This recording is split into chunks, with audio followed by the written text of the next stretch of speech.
Ada dua hal yang paling penting. Pertama, kenapa sholat begitu penting ditunaikan? Karena ia akan menjadi pembeda antara Khalik dengan makhluk. Jadi kalau kita ingin bedakan Tuhan dengan hamba, maka di antara titik penting perbedaannya, kata Allah langsung, itu terletak pada aspek ibadah, khususnya sholat. Karena itu ketika Nabi Musa alaihi salam berkenan kemudian langsung diperintahkan oleh Allah sehingga disebut dengan kalimullah, yang diajak bicara dan diperkenalkan tentang esensi ketuhanan Allah, maka disebutkan perintah langsung oleh Allah untuk menyembahnya dalam bentuk salat. Al-Quran surah ke-20 Taha ayat ke-14.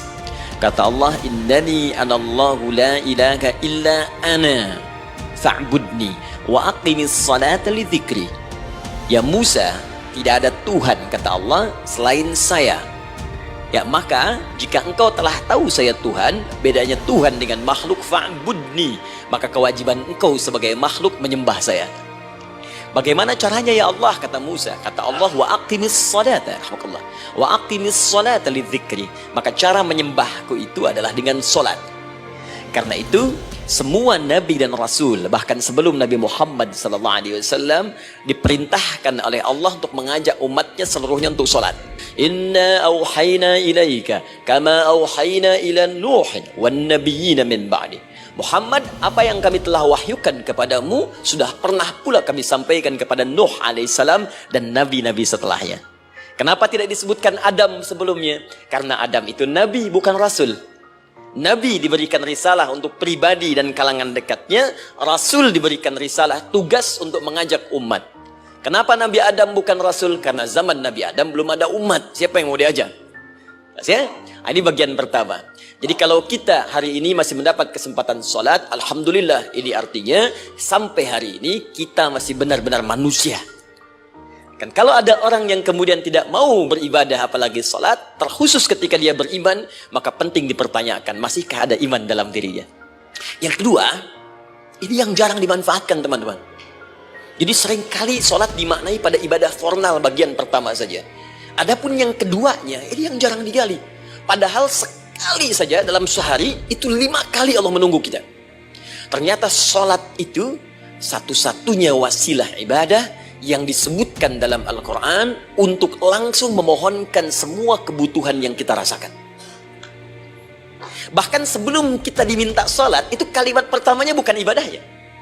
Kata Allah, kau punya masalah apa? Sedang butuh apa? Sedang punya problem apa? Buka Quran surah kedua Al-Baqarah ayat ke-45 sampai 46. Paling kanan pertengahan di usat. Wasta'inu bis-sabri was-salat. Perhatikan kalimatnya, indah sekali. Ya Allah menempatkan sholatnya bagian kedua. Kata Allah, wasta'inu, hei hambaku, jika kalian punya persoalan dalam kehidupan, maka, perhatikan kalimatnya baik-baik, wasta'inu, mintakan solusinya kepadaku. Jadi kalau sedang punya masalah, bukan bikin status, gak akan selesai. Apa yang harus dilakukan? Kata Allah, jika anda beriman kepadaku, yakin denganku, maka wasta'inu, punya persoalan, minta kepada Allah. Caranya bagaimana? Satu, bis-sabri, terima dulu masalah itu, jangan dikeluhkan. Nah, ketika anda bisa menerima itu dengan sabar, baru datang kalimat kedua, wassalah, kemudian datang tunaikan sholat dan mintakan solusi kepadaku lewat sholat. Pertanyaan saya, berapa di antara kita yang sholat sampai detik ini ribuan kali ruku dan sujud yang memanfaatkan momentum ini untuk memohon? Siapa di antara kita yang ketika sholat memohon kepada Allah solusi? Jangan-jangan selama ini sholat itu hanya menjadi formalitas saja.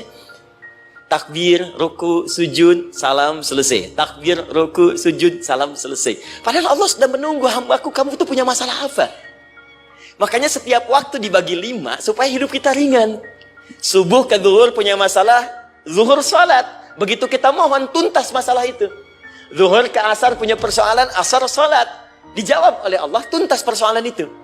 Karena itu semua nabi dan rasul, bahkan orang soleh, ketika punya persoalan dalam hidupnya, even itu hanya menulis karya ilmiah, maka mereka akan memulai dengan sholat dan minta kepada Allah Subhanahu wa ta'ala.